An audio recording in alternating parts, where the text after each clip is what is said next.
మెట్టు సాయి గారు కాంగ్రెస్ అధికార ప్రతినిధి మనతో పాటుగా జూమ్ లైవ్లోకి అందుబాటులోకి వచ్చారు. అలాగే ప్రజ్ఞిత్ జనసేన అధికార ప్రతినిధి కూడా మనతో పాటుగా జాయిన్ అయ్యారు. విజయ్ కిరణ్ టీడీపీ అధికార ప్రతినిధి, అలాగే చిన్నపరెడ్డి గారు వైసీపీ సీనియర్ నాయకులు కూడా మనతో పాటుగా లైవ్లోకి అందుబాటులోకి వచ్చారు. ముందుగా సాయి గారు చెప్పండి. వినిపిస్తుందా? చెప్పండి సార్. ఓకే సాయి గారు, ఎలా చూడాలి దీన్ని? సరే, నిన్న చాలా ఆగ్రహవేశాలు వచ్చినాయి, మొన్నక వెర్షన్ వెళ్ళింది, ఈ రోజు వచ్చేసరికల్లా అంతా ఒక కూల్గా ఒక మంచి వాతావరణం, పెద్దగా విమర్శల జోలికి వెళ్లకుండా, ఇంకా మరి వేరే పర్సనల్గా వెళ్లకుండా ఈరోజు సాగిన కొన్ని మాటలు. సో ఇంకెక్కడితో ఇది ఫుల్ స్టాప్ పెట్టాల్సిన అవసరం ఉందా? అంటే మేము తెలంగాణ వాదులుగా, తెలంగాణ వ్యవస్థకు నమ్మిన వ్యక్తులుగా మేము చెప్తున్నాము. పవన్ కళ్యాణ్ గారి పైన మాకు ఒక ఈ నటుడిగా మంచి గౌరవం ఉంది. తెలంగాణ రాష్ట్రంలో జనసేన పార్టీ ఆరంభించినప్పుడు కూడా ఒక పార్టీగా మేము గౌరవించడం జరిగింది.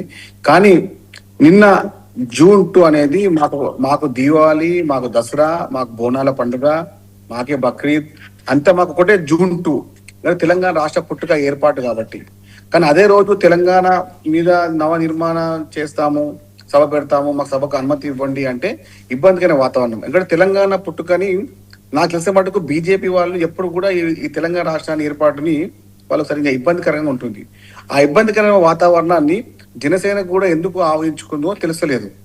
గతంలో తెలంగాణలో వారాహి యొక్క యాత్ర చేసినప్పుడు తెలంగాణ కదా, కొండగట్టు ఆంజనేయ స్వామి గుడి కదా. అవును. అప్పుడు ఆ వ్యవహారం ఎందుకు మర్చిపోతున్నారు?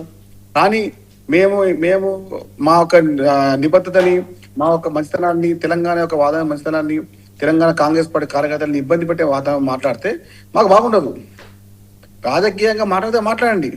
కానీ ఏదో ఇట్లా మేము చేస్తాము, మేము యుద్ధం చేస్తాము అంటే 12 సంవత్సరాల ఒక రాష్ట్రం ఏర్పాటుకి సహకరించడానికి పోయి ఇంకా విషయం కక్కుతూ ఉంటే బాగుండదు.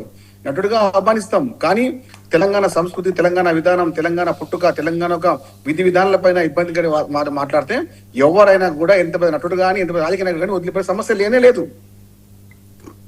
రాజకీయమే, కానీ తెలంగాణ ఒక అస్తిత్వాన్ని, తెలంగాణ ఒక నిర్మాణాన్ని, తెలంగాణ ఒక పుట్టుక వ్యవస్థని ఎవరైనా కూడా ఏ పార్టీ వల్ల పర్లేదు, వాళ్ళు మేము ఎదుర్కొంటాం, మేము అడ్డుకుంటాం. సో ఈ రోజు దానికి సంబంధించి పవన్ కళ్యాణ్ గారు కూడా కొద్దిసేపటి క్రితం మాట్లాడారు కదా, చూసారా మీరు? నేను బయట కూడా వినిపించాను. చూసానండి. అంటే నేను ఏమంటున్నా, ఒక రాజకీయ పరిణితి చెందాల్సిందిగా పవన్ కళ్యాణ్ గారు మొన్న గెలిచారు, మంచిదే, చాలా మంది అందరూ చాలా హ్యాపీగా అయ్యారు. పవన్ కళ్యాణ్ గతంలో ఓడిపోయారు, గెలిచారు చెప్పి చాలా అందరూ ఆనందపడ్డారు. ఎందుకు? పోరాడుతున్నాడు కాబట్టి. కానీ తెలంగాణ అస్తిత్వం పైన ఒక విరుచుకుపడి మాట్లాడితే తెలంగాణ వాదం, తెలంగాణ విధానం చాలా డిఫరెంట్ గా ఉంటది సార్. ఎడిటర్ గారు తెలిసే విషయం. ఎందుకంటే వర్మ గారు, మనం రాజకీయ చేసే సమయంలో ఎవరైనా కానీ వంకర తింకర మాట్లాడితే అది వేరు. కానీ ఒక తెలంగాణ ప్రజల యొక్క అమరవీల కుటుంబాల యొక్క సాక్షిగా తెలంగాణ ఏర్పడింది. 1200 గాయాలపైన తెలంగాణ ఏర్పడింది. తెలంగాణ పుట్టుక అనేది చాలా చారిత్రకమైన వ్యవస్థగా ఏర్పడింది. కానీ ఆ పుట్టుక పైన ఏర్పడిన విషయాన్ని వంకర తింకర మాట్లాడితే ఇంకా మేము గర్జిస్తాము, ఇంకా మా పైన ఇంకా విరుచుకుపడతామంటే కూడా ఇక్కడ వినే వాళ్ళు ఎవరు లేరు. తెలంగాణ సాయుధ యుద్ధ పోరాటం వల్ల తెలంగాణ ఏర్పడింది. నిధులు నియామకాలు ఏర్పడింది. కానీ ఈ విధానాన్ని 12 సంవత్సరాలుగా ఇంకా మీరు మర్చిపోతారు ఎందుకు? మేము ఎప్పుడు కూడా తెలుగువారు హైదరాబాద్ నగరంలో దాదాపు 50 లక్షల పైచీలకు తెలుగువారు లేరా? తెలంగాణ ఉన్నారు కదా. ఎవరికైనా కూడా ఇబ్బంది అవుతుందా? ఇబ్బంది కాదు, కానివ్వం కూడా. కానీ ఇంకా మా పుట్టుక పైన, మా నిర్మాణం పైన, మా రాష్ట్రం పైన ఇంకా ఎందుకు ఏడుపు?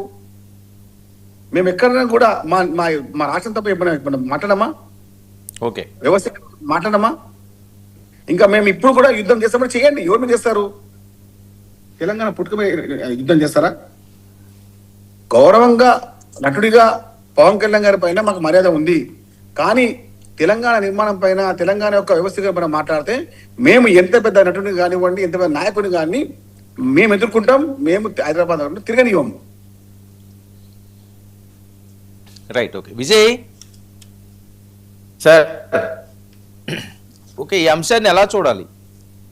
గత 2 రోజుల పెట్టి జరుగుతున్న అంశం, కొద్దిసేపటి క్రితం పవన్ కళ్యాణ్ గారు మాట్లాడిన అంశం, దానికి పేరు నాని గారు ఆయన దానికి రిప్లై ఇవ్వడం.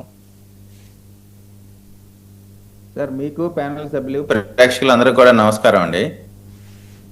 ఇప్పుడు పవన్ కళ్యాణ్ గారు తెలంగాణలో మీటింగ్ పెట్టడం కానీ, తెలంగాణలో కాదు ఎక్కడ ఎవరు మీటింగ్ పెట్టినా, ఏ రాజకీయ పార్టీ మీటింగ్ పెట్టినా అక్కడ ఉండేటువంటి పరిస్థితుల దృష్ట్యా, అంటే నాకు తెలిసినంత వరకు అక్కడ పార్కింగ్ కి చూపించినటువంటి స్థలం ఏదో లీగల్ డిస్ప్యూట్ లో ఉందని రకరకాల కారణాలతో ఆ మీటింగ్ పర్మిషన్ రిజెక్ట్ చేసినట్టు నాకు తెలిసినంత వరకు ఉన్న ఇన్ఫర్మేషన్.